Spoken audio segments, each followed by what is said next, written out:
Good morning. So this week we have been looking at nonfiction books, and we've talked a lot this week and also just throughout the year about choices that authors and illustrators make. And this week we've looked at the different ways that authors and illustrators help the reader learn more as they're reading. And today we are going to be listening to and looking at the book Actual Size by Steve Jenkins. And above me up there is your reading response for today. So you'll just get a chance to draw and write about something interesting that you learned or something that stood out to you. But before you listen, I want to take a quick peek at a few things, point some stuff out, give you a little introduction. So this is not from the book. I have some pictures of different animals, and when we look at the lion up here, we see that the illustrator included a real photograph, there's a heading, there are labels, there are descriptions, we have that important vocabulary. And we have all of these interesting photos and interesting drawings, but it can be very hard to tell how big those animals really are or what size they are just looking at that page.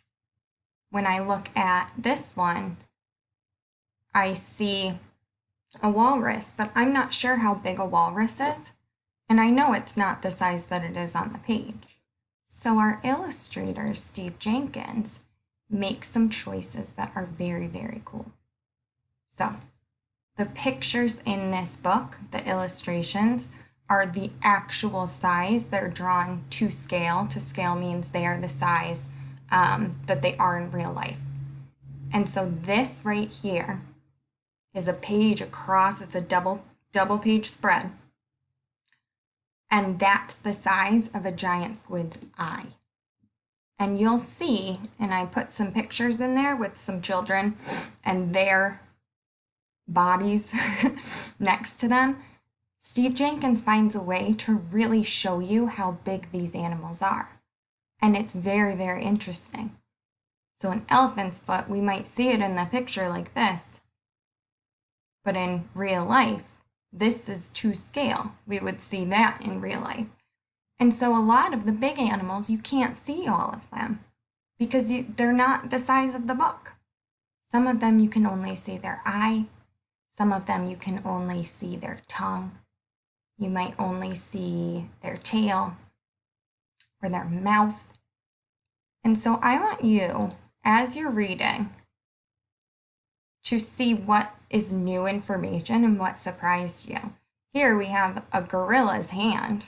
That's how big it is compared to a child's hand. And then we have a pygmy mouse lemur, which says have hands just like ours or a lot like ours. So it talks about the size, how many fingers they have, if they have thumbs.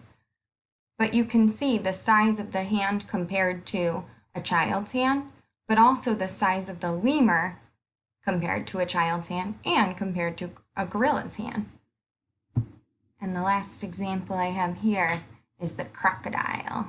So I included, this shows they were measuring in the classroom using blocks and stuff to see, but that would be the size of just the head of the crocodile compared to a child's hand. So the video you're going to watch is another teacher reading the book because I don't have it here, unfortunately. And I don't just want to put it on the screen. I don't want to just put the pictures because then it doesn't really show you how big they are compared to a person, which is kind of our goal. And so you'll watch this woman read. She'll open up the pages. You can see compared to her hands as she's reading compared to her head. And then you're going to think about one thing that surprised you or an interesting fact that you learned, and you'll write about it and you'll draw it. I think this is a very, very cool book. Steve Jenkins really helps us learn more about these different animals and helps us really see how big they are, which is challenging when you have to show it on a page. Steve Jenkins, our author illustrator, finds a way to show us how big they are without putting us in a cage with them or putting us out into the wild with them. I hope you enjoy it. I can't wait to see what you learned. I'm going to go watch it again myself because I love this book. Have a fantastic day. Happy Friday.